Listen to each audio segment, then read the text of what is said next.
di sistem kardio dan saraf. Untuk pembahasannya kita akan membahas seperti yang sudah ada di itu, kita akan membahas tentang jantung dan juga kita akan membahas terkait saraf. Next. Yang pertama yang kita bahas adalah kardiovaskular.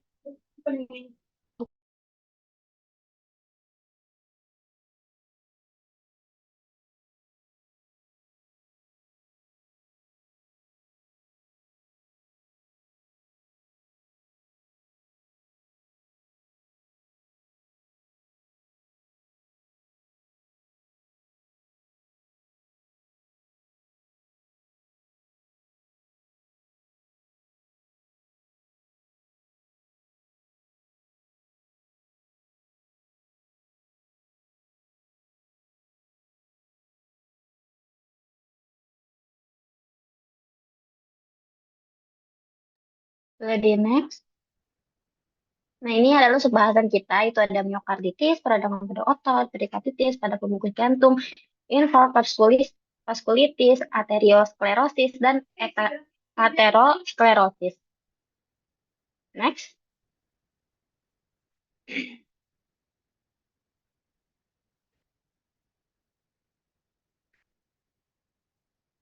Sebelumnya, kita harus refresh dulu nih. Untuk lapisan-lapisan jantung tuh ada apa aja sih? Yang pertama, di sini ada perikardium. Untuk perikardium ini, dia dibagi jadi dua. Ada yang fibros, kemudian dia ada yang seros. Nah, untuk yang fibros ini, dia itu merupakan lapisan terluar dari jantung. Maka dia terdiri dari jaringan-jaringan fibros, agar lebih kuat dalam membungkus jantung. Kemudian, di bawahnya itu ada lapisan perikardium seros. Untuk seros ini, dia dibagi jadi dua, yaitu perikardium parietal layer, dan yang menempel pada otot jantung itu disebut sebagai visceral layer, yang di antara kedua tersebut itu dilapisi di apa oleh pericardial space, diisi oleh pericardial space. Kemudian si seros ini, pericardium seros ini yang visceral ini, dia biasanya disebut sebagai epikardium. Kemudian ada miokardium yang berisi miosit. Kemudian setelah miokardium dia terdapat lapisan endokardium yang merupakan bagian dari lumen ventricle ataupun atrium. Next.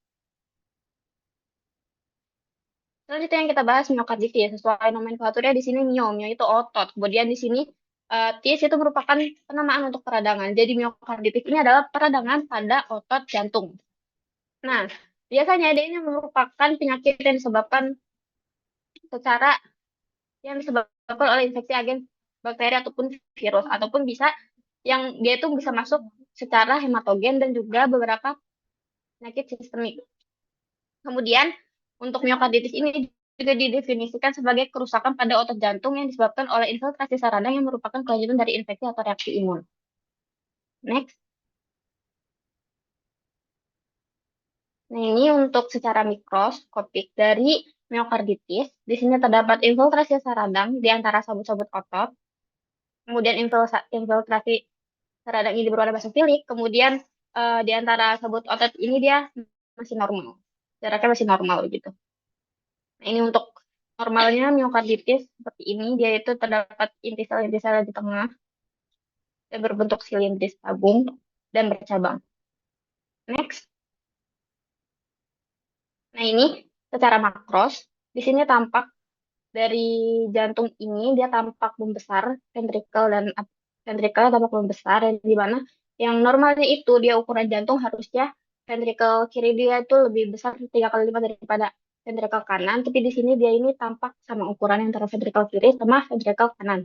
Kemudian di sini terdapat titik-titik putih yang bersifat diffuse di permukaan otot jantung yang menandakan peradangan pada jantung tersebut. Next. Perikarditis, sesuai namanya, dia itu peradangan pada perikard atau pembungkus jantung tersebut. Nah, peradangan pada perikardium, lapisan ini seperti lapisan yang sudah tadi kita pelajari, itu terdapat peradangan pada perikardium seros ataupun perikardium fibros. Nah, umumnya dia biasanya terjadi peradangan fibrinous atau peradangan yang mengisi si pericardial space tersebut. ataupun dia bisa terjadi peradangan karena terjadi retikuloperitonitis atau masuknya benda asing ke retikulum sapi seperti contohnya, terus dia itu menusuk jantung hingga menyebabkan perikarditis gitu. Next.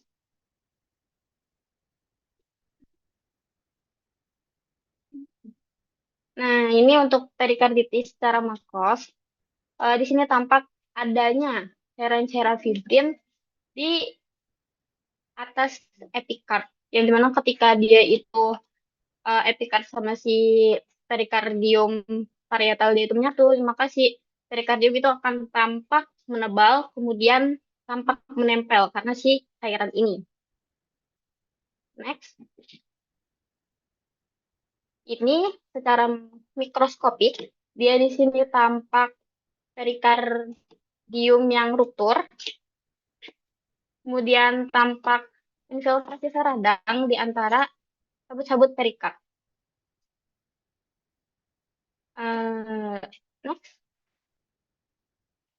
infark miokard. Mungkin teman-teman juga udah nggak asing sama kata-kata infark. Infark itu merupakan lesi yang merupakan kata lain dari nekrosis koagulasi.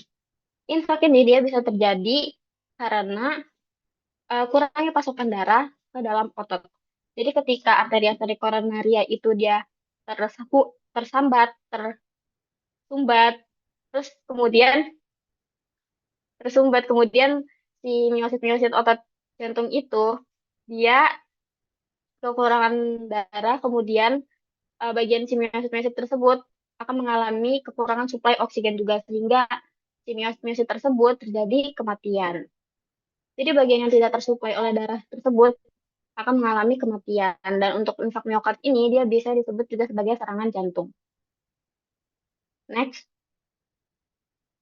lanjut ke infark miokard makros.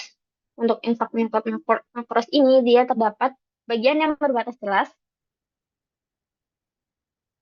yang tampak pucat, kemudian di sini terdapat hemoragi, kemudian di dinding otot jantung ini dia terjadi pelebaran atau disebut sebagai kardiomegali. Next, ini untuk infark miokard secara mikros. Di sini terdapat zona demarkasi yang dimana terdiri dari proliferasi sel-sel miosit yang hancur dan juga terdapat proliferasi jaringan ikat. Kemudian ada zona infark yang dimana terdiri dari sel-sel miosit yang dia itu sudah krisis inti selnya dan juga mengecil atau atrofi. Next. Kemudian vaskulitis. Vaskulitis ini merupakan istilah umum untuk peradangan pada pembuluh darah. Nah, untuk gejala yang sering dijumpai itu ada demam, mialgia, artralgia, dan malaise atau mudah merasa lelah. Nah, akibat si pembuluh darahnya itu meradang. Next. Nah, ini secara makros, vaskulitis, terjadi penebalan pada tunika intima dari dinding pembuluh darah, dan di sini pembuluh darah juga lumayan tampak menyempit. Dan untuk vaskulitis ini biasanya dia disertai sama trombus ataupun emboli, tapi untuk di preparat ini dia tidak disertai oleh trombus ataupun emboli. Next, ini untuk vaskulitis secara mikros, terdapat infiltrasi radang pada dinding-dinding otot jantung. Kemudian di sini di dalam lumennya juga terdapat sedikit kongesti ya. Kemudian dinding pembuluh darah ini tampak menebal. Next. Selanjutnya kita bahas arteriosklerosis. Nah, secara harfiah ini adalah penebalan pada dinding arteri. Penyakit yang bersifat kronis ini dapat menyebabkan hilangnya elastisitas atau dan menyempitnya lumen arteri. Lesi umumnya bersifat lokal. Kemudian, untuk penebalan pada pembuluh darah ini, dia itu dapat bermacam-macam isinya. Bisa disebabkan karena penumpukan deposit garam kalsium, itu disebut sebagai arteriosklerosis, dan dapat terjadi akibat penumpukan deposit lemak itu biasa disebut aterosklerosis. Next. Nah, ini untuk secara makrosnya yang merupakan arteriosklerosis atau penumpukan garam kalsium. Di sini tampak opasitas pembuluh darahnya itu meningkat. Jadi dia semakin putih. Kemudian dinding pembuluh darahnya ini dia tampak lebih menebal. Dan permukaan jantung ini karena si pembuluh darahnya jadi membesar, dia tampak tidak rata. Next. Lanjut, ini untuk arteriosklerosis secara mikros. Di sini tampak tumpukan basofilik yang merupakan dari tumpukan garam kalsium tersebut, sehingga tunika intima dari si pembuluh darah menebal dan terdapat kongesti pada pembuluh darah. Next.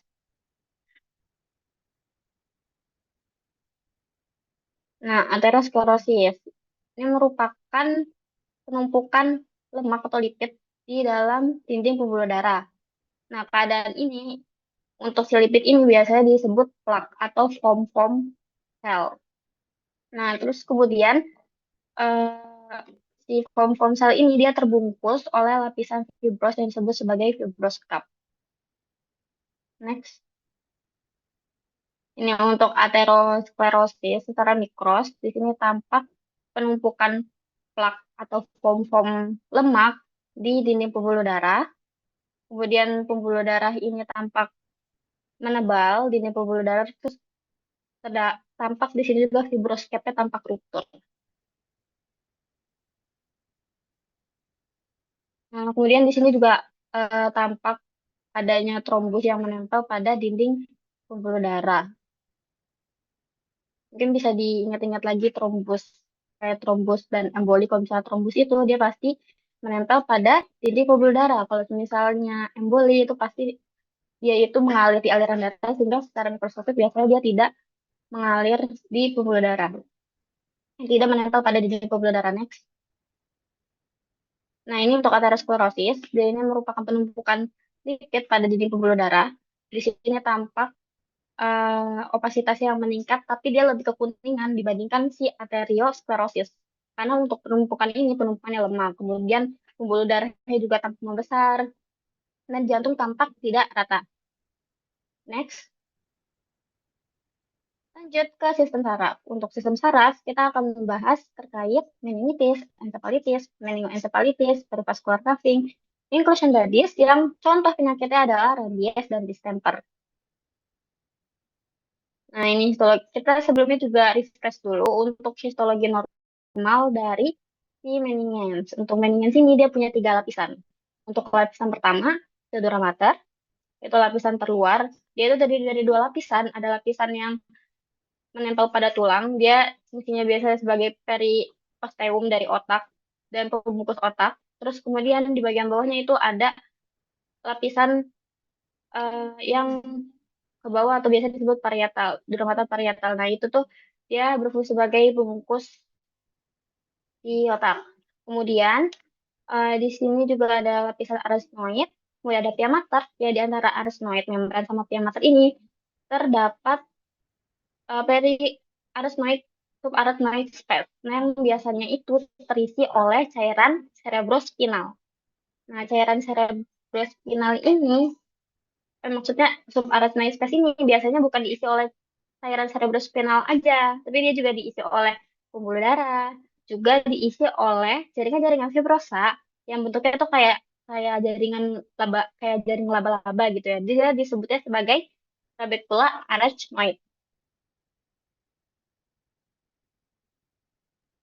Next.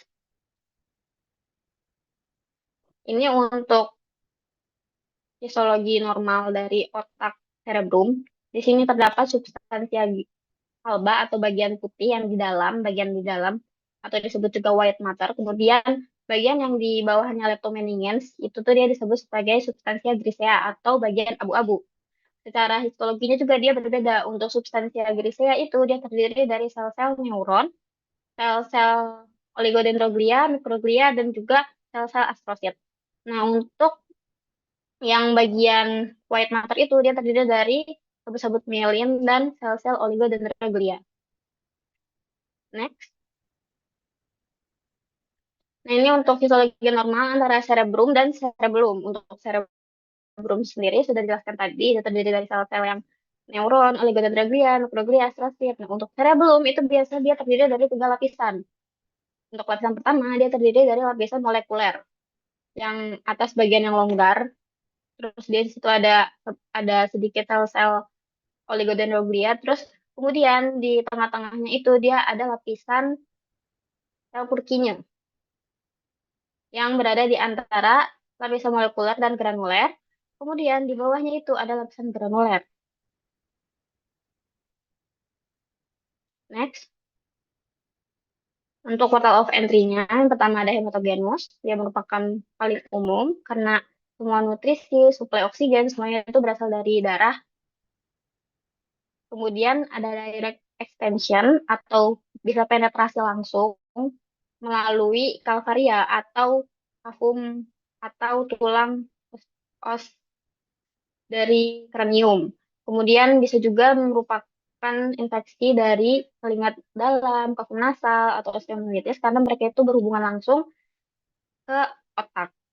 Kemudian ada leukosit trafficking karena suplai karena ada salah satu bakteri yang mungkin yang dia itu memang siklus hidup ya berada di leukosit ataupun makrofag atau limfosit. Jadi ketika si limfosit atau makrofag ini dibawa oleh darah dan dia itu keluar masuk ke otak, nah si bakteri virus ini dia dapat menginfeksi otak ketika si makrofag tersebut keluar masuk dari pembuluh darah. Kemudian yang keempat, retrograde axonal transport itu merupakan transportasi infeksi dari sistem saraf tepi ke sistem saraf pusat melalui axonal flow. Next, ini merupakan contoh gambaran makros dari meningitis.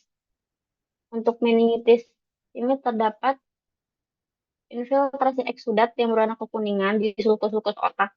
Kemudian di sini juga tampak pembuluh darah dari otak membesar atau melebar. Next. Kemudian secara mikros dari meningitis, di sini meningitisnya tampak menebal. Terus itu terdapat infiltrasi radang pada ruang subarachnoid atau ruang antara arachnoid dan lapisan satu lagi, dan terdapat kongesti pada pembuluh darah otak atau pembuluh darah meningitis. Next, encephalitis atau peradangan pada parenkim otak. Biasanya dia disebabkan oleh infeksi virus. Gejala yang timbul biasanya dipengaruhi oleh bagian otak mana yang terkena encephalitis. Dia bisa disebabkan dia ketika infeksi tersebut menyerang cerebrum, dia akan bisa menyebabkan gejala kejang, kebutaan, perubahan tingkah laku. Kenapa? Karena di dalam cerebrum itu merupakan terdapat fungsi dari atau saraf-saraf dari mata yang menyebabkan kebutaan. Kemudian pada lesi brainstem dapat menimbulkan atau cerebellum dapat menimbulkan gejala berupa impotensi gerak, tremor, atau kelumpuhan pada wajah karena eh, si cerebellum ini dia berfungsi untuk mengkoordinasi ke seluruh otot dan gerak di tubuh kita. Next, selanjutnya encephalitis secara cross. Di sini tampak eritema atau kemerahan pada bagian substansia alba sama substansia grisea. Dan di sini juga tampak bagian yang sebelah kanan itu dia lebih kecil dibandingkan yang sebelah kiri. Nah, untuk normalnya itu seperti gambar di sebelah kanan. Next. Nah, ini encephalitis secara cross. Di sini tampak penumpukan sel radang pada parenkim otak yang berwarna basofilik. Kemudian di sini juga terdapat penumpukan sel-sel glia karena dia merupakan makrofag-makrofag otak yang ketika dia terjadi peradangan, maka sel-sel glia ini akan berproliferasi. Next. Kemudian yang dari encephalitis, untuk lesionnya tadi sama seperti tadi terdapat penumpukan sel radang, terus ada penumpukan sel glia juga di sini, dan di sini juga sesuai panah. Yang untuk panah kuning itu ada sel glia, kemudian yang merah itu dia ada sel neuron yang bentuknya seperti segitiga. Kemudian di sini ada jaringan-jaringan longgar itu merupakan edema pada otak. Jaringan longgar yang ada di bawah sel-sel mikroglia dan di bawah sel-sel neuron. Next, ini meningoencephalitis. Ini merupakan peradangan pada meninges dan ensepal. Seperti namanya itu berarti yang terkena infeksi adalah meninges dan juga otaknya secara bersamaan. Next. Nah, untuk meningoencephalitis ini secara mikros dia terdapat infiltrasi ke radang pada meninges dan juga otak. Jadi keduanya itu dia ada sel radangnya. Kemudian di sini juga terdapat kongesti, juga ada perivaskular caving, juga di sini juga ada vaskulitis pada pembuluh darah meninges. Next. Kemudian yang kita bahas adalah perivaskular caving. Mungkin kalian udah nggak asing sama kata ini. Dia itu merupakan peradangan pada circle Robin space atau space di antara endotel pembuluh darah dan juga membran basal dari otak. Nah, dia bisa terjadi karena infeksi virus atau bakteri. Next, ini secara mikros. Di situ tampak infiltrasi eritrosit pada circle Robin space. Terus circle Robin space dia jadi tampak menyempit dan terdapat infiltrasi eritrosit, infiltrasi radang pada ensepal atau korteks otak. Biasanya dia terjadi ketika otak itu mengalami ensepal atau terjadi encephalitis atau peradangan pada paringka otak. Biasanya perivaskular caving ini juga menyertai dari penyakit di ensepal tersebut. Encephalitis. Next. Kemudian inclusion bodies. Inclusion bodies ini ada dua macam. Ada yang intranuklear, kemudian ada yang intrasitoplasmik. Nah, biasanya dia disebabkan oleh infeksi virus dapat berupa protein, komponen ribosomal, dan juga fragmen DNA atau RNA. Next. Ini merupakan salah satu contoh dari penyakit akibat penyakit yang memiliki deskripsi lesi atau memiliki lesi inclusion bodies, yaitu rabies. Untuk rabies ini, inclusion bodies-nya intrasitoplasmik. Dan khusus dia disebut sebagai nigris bodies. Untuk infeksi rabies, mungkin kalian juga udah nggak asing. Kalau misalnya dia itu menular melalui gigitan, cakaran, luka terbuka. Terus kalau misalnya anjing punya gejala punya penyakit rabies, dia pasti menunjukkan gejala neurobehavior. Kayak contohnya hidrofobik, fotofobik, dan lain-lain. Next.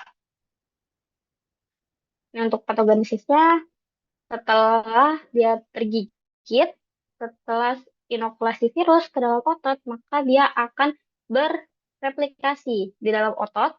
Kemudian dia akan menemui sistem saraf tepi.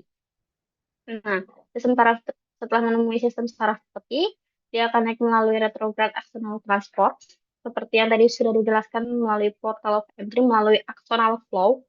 Kemudian dia menuju dorsal root ganglion yang ada di vertebrae atau di cervical. Kemudian dia virus ini masuk ke korda spinalis. Setelah itu dia memasuki otak dan menginfeksi otak. Ketika dia menginfeksi otak, itu akan memudahkan virus menuju daerah-daerah seperti glandula saliva, kemudian mata, karena di otak juga kan ada saraf-saraf yang menuju bagian-bagian tersebut seperti nervus opticus dan lain-lain. Next, ini untuk mikroskopiknya di sini tampak inclusion bodies intrasitoplasmik yang ada di panel tersebut. Dan untuk nama khususnya, ingat lagi nama khusus inclusion bodies intrasitoplasmik pada rabies tersebut dinamakan negris bodies. Di sini juga selnya tampak membesar. Terus inclusion bodies-nya berwarna eosinofilik dan bentuknya oval bulat, khusus di rabies. Next. Kemudian ini contoh lain. Di sini dia juga sama tampak membesar. Terus terdapat inclusion bodies intracytoplasmic bulat yang bulat di sitoplasma sel. Next, kemudian distemper. Untuk distemper ini disebabkan oleh karena distemper virus yang merupakan virus RNA beramplop dari genus Morbillivirus. Virus ini sebenarnya dia bersifat multisistemik atau dapat menyerang pada mata, saluran respirasi, gastrointestinal, urogenital, sistem saraf, dan kulit. Tapi karena kita di sini lagi bahas saraf, jadi kita bahas lesi yang berada di sistem saraf, terutama pada otak, yang yaitu lesi hasil terdapat inclusion bodies intranuklear. Next, untuk inclusion bodies intranuklear ini dia tuh sudah ada yang ditunjuk karena dia warna itu eosinofilik, sehingga nukleus tampak membesar. Terus bedain lagi kalau misalnya yang intracytoplasmik dan intranukleus. Kalau intranukleus itu dia biasanya di tepi-tepinya ada bagian basofil yang merupakan bagian dari inti nukleolus dari sel. Dan sel tampak membesar, nukleus juga tampak membesar di situ. Dan next, sudah.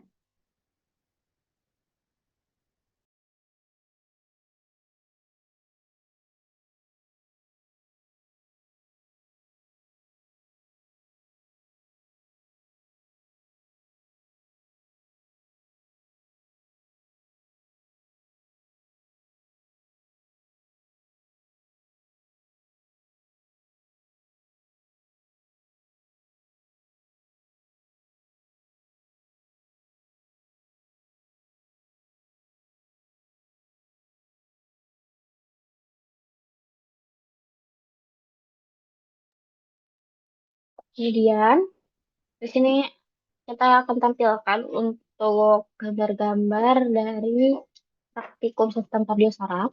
Next. Di sini untuk perbesaran 40 mungkin saradangnya kurang tampak, tapi di sini terdapat akumulasi-akumulasi saradang di antara sabut-sabut otot. Tampak kayak kalau misalnya dalam perbesaran ini kita juga masih belum bisa tahu apakah itu saradangnya itu PMN, apa saradangnya itu MN. Jadi kita cuma tahu kalau misalnya di dalam perbesaran itu ada akumulasi atau infiltrasi saradang di antara sabut-sabut. Next,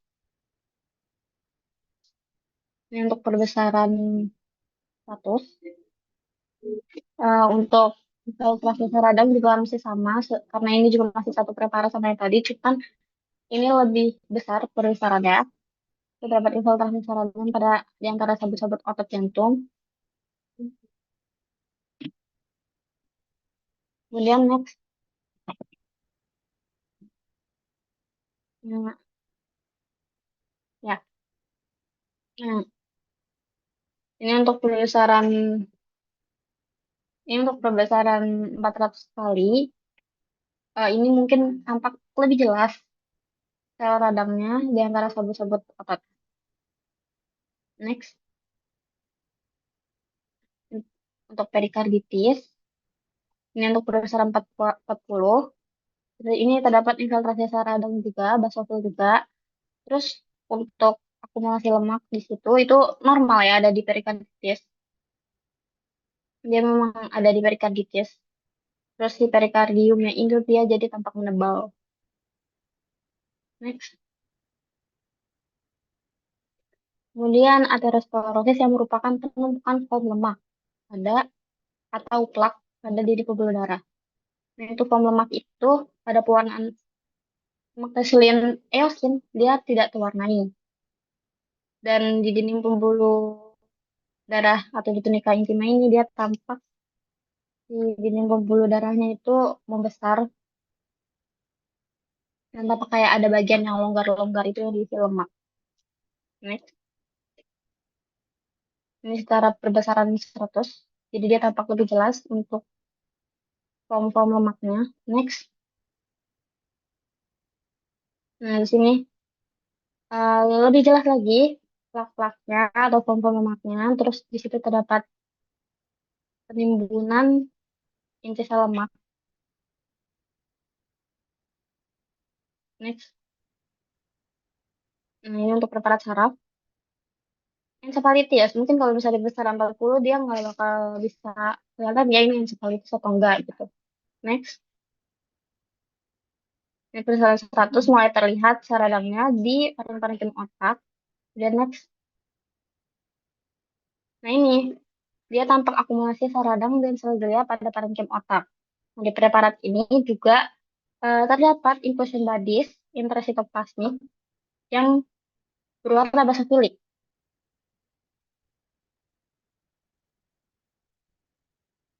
Next, minimal encephalitis yang peradangan pada meninges dan encephal secara bersamaan. Terus dia juga di situ ada kongesti juga, terus ada sedikit edema pada sel-sel dari otak. Next. Nah, secara lebih dekatnya lagi, tampak lebih jelas infiltrasi sel radangnya. Next. Ini lebih jelasnya lagi, double besar 400. Next. Kemudian lanjut ke encepal atau peradangan pada parenkim otaknya. Seperti yang seperti meningoencephalitis tadi, kalau misalnya dia itu perbesaran 40, dia emang nggak kelihatan atau kurang kelihatan ya. Next. Nah, di sini mulai tampak di sini ada sel-sel radang, akumulasi sel-sel radang. Kemudian di sini juga tampak ada perivaskular cuffing yang dimana biasanya ketika terjadi peradangan pada encephalitis juga terjadi peradangan pada pembuluh darah ya. Next. Nah, ini merupakan gambaran yang lebih jelas. Di sini terdapat perivaskular cuffing yang merupakan infiltrasi sel radang di antara vertical Robin space. Next. Udah, mungkin ya, mungkin atau ada tambahan dari Dok Anita ataupun pertanyaan dari teman-teman.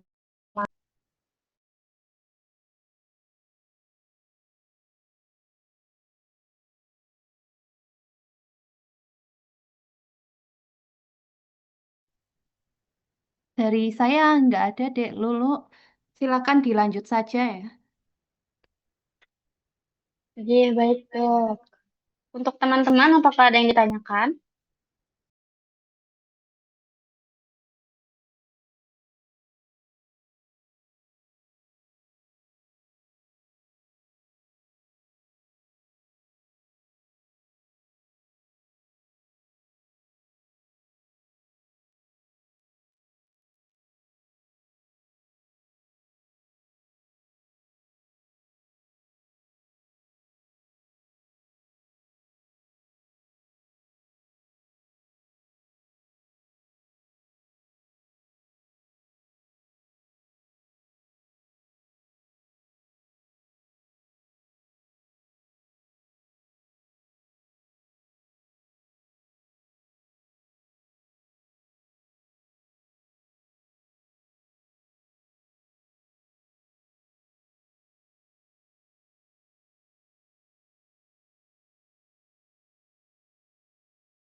Teman-teman ditunggu sampai 10.50 ya. Kalau misalnya belum ada yang bertanya, nanti kita bertanya atau bertanya sedikit atau post ada poster sedikit.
Permisi Kak, izin bertanya. Ya, boleh. Oh ya Kak, tadi kan dijelasin kan kalau inclusion Badis pada rabies itu namanya negeri Badis. Boleh tahu nggak alasan kok inclusion Badis pada rabies itu disebut negeri Badis, sementara yang lainnya tuh tetap inclusion Badis, intrasitoplasmik, dan lain sebagainya. Terima kasih.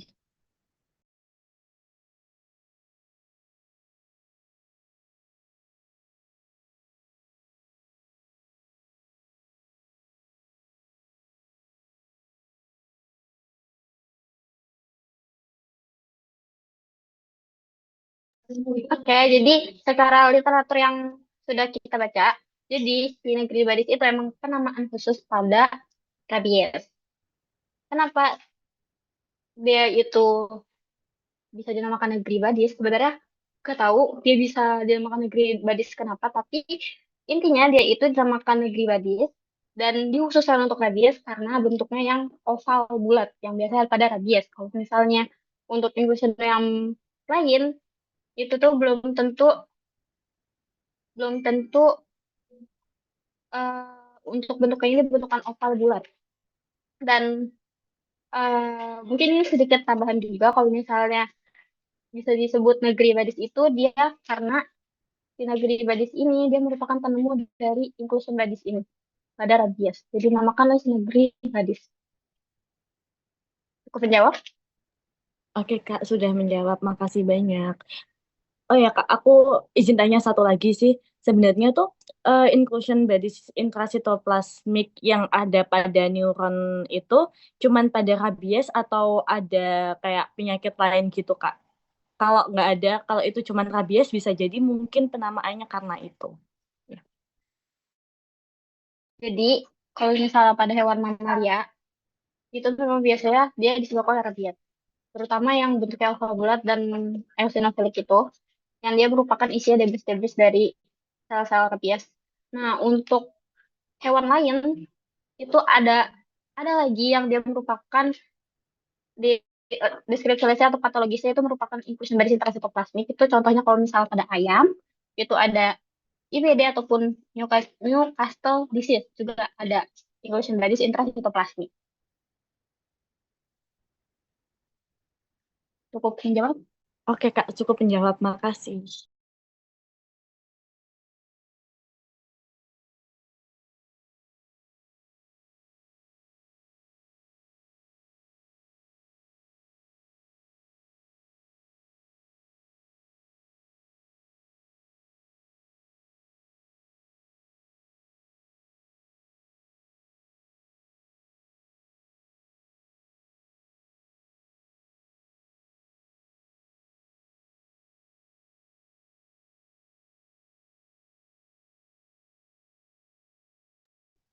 Ada lagi yang mau ditanyain? Permisi Kak, saya izin bertanya.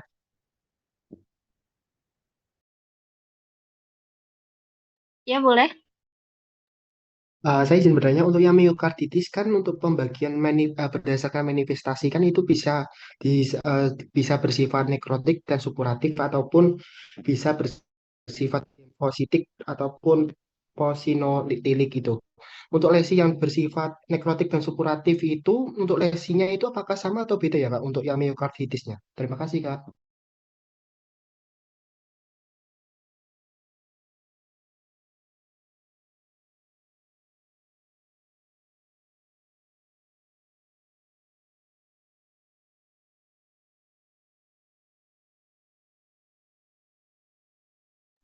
Mohon maaf, tadi agak putus-putus ya. Boleh diulangi? Mohon maaf Kak, saya izin bertanya untuk yang miokarditis kan berdasarkan manifestasinya itu dibagi atas ada yang nekrotik, supuratif, kemudian hemoragik, limfositik dan sebagainya itu Kak. Kan kalau yang berdasarkan manifestasi kan yang nekrotik itu disebabkan oleh eh, virus. Kalau yang supuratif kan disebabkan oleh bakteri biogenik. Untuk lesi dari miokarditis yang nekrotik dan supuratif itu apakah beda atau sama ya Kak untuk yang lesinya secara makros maupun mikrosnya? Terima kasih Kak. Oke, aku jawab ya untuk miokarditis bentuk nekrotik sama supuratif. Kalau nekrotik berarti dia kan ada kematian sel atau nekrosis sel. Maka kalau makrosnya itu kelihatan lebih pucat-pucat atau area pucat. Nah, kalau yang supuratif karena dia disebabkan oleh bakteri piogenik, maka bisa ada pus gitu di ototnya. Oke Kak, terima kasih banyak Kak.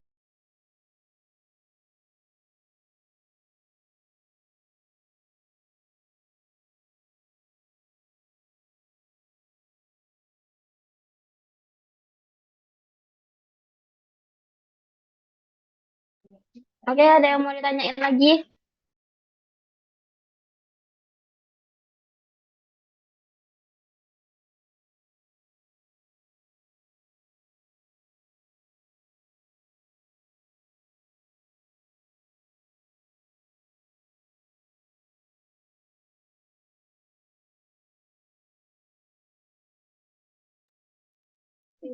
Kadang ada yang bertanya, aku yang tanya sedikit. Ini ada poinnya nih, jadi angkat tangan dulu ya. Nah, di sini ada yang bisa bedain antara meningitis, meningoencephalitis sama encephalitis. Gampang nih. Oke, Risma boleh menjawab. Baik, terima kasih atas kesempatannya. Izin menjawab, Kak. Kalau meningitis berarti peradangannya itu pada lapisan meningens atau lapisan pelindung otak. Kalau encephalitis itu berarti peradangannya di otak. Kalau meningoencephalitis berarti peradangannya itu di meningens sama di otak. Terus juga kayak bentukan khusus yang biasanya kalau peradangan di otak itu ada perivascular cuffing. Itu sih, Kak. Ya, betul. Terima kasih Risma sudah menjawab.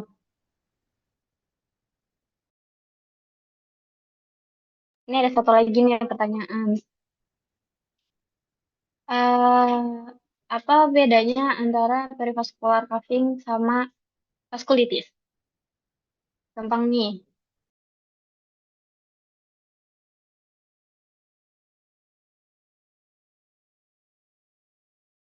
Muhammad Eko boleh.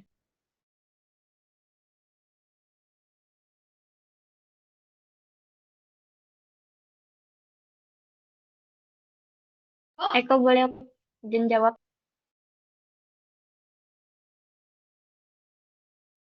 Baik, Kak. Jadi tadi saya konfirmasi bedanya antara vaskulitis sama eh, vascular cuffing ya, Kak. Jadi kalau yang vaskulitis sesuai namanya vaskulitis berarti peradangannya itu ada di pembuluh darah. Jadi radangnya itu langsung di tunika medianya. Tapi kalau yang perivascular cuffing namanya aja perivascular cuffing berarti di area bukan di pembuluh darahnya peradangannya tapi itu di space sekitar dari apa namanya pembuluh darahnya itu, dan dia spesifiknya itu di otak atau jaringan syaraf itu.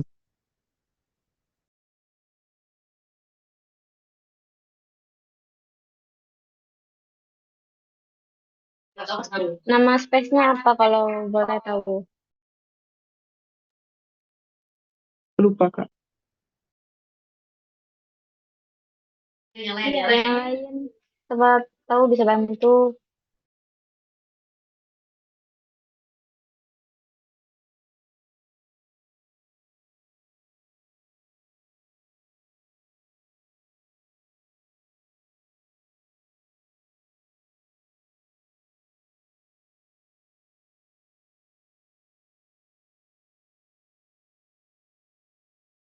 Ini yang lain, selain Risma,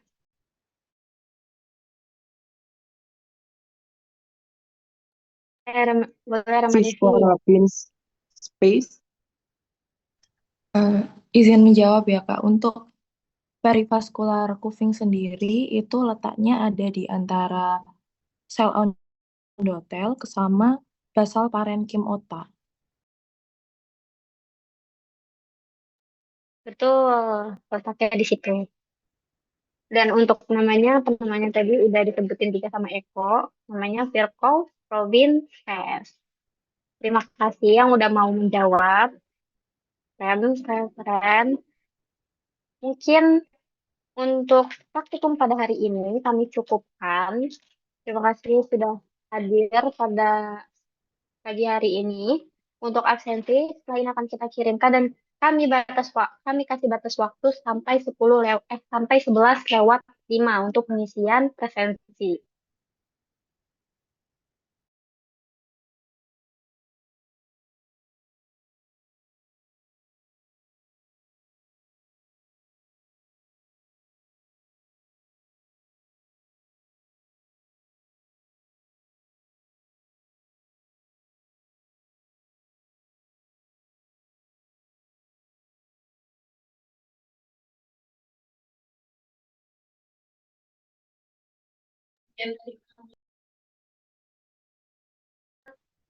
Oke, itu untuk claim gift form dari absensi sudah dikirim. Jangan lupa 11.05 itu paling terakhir pengumpulan atau pengisian dari gift form. Ya, dari kami, selamat siang.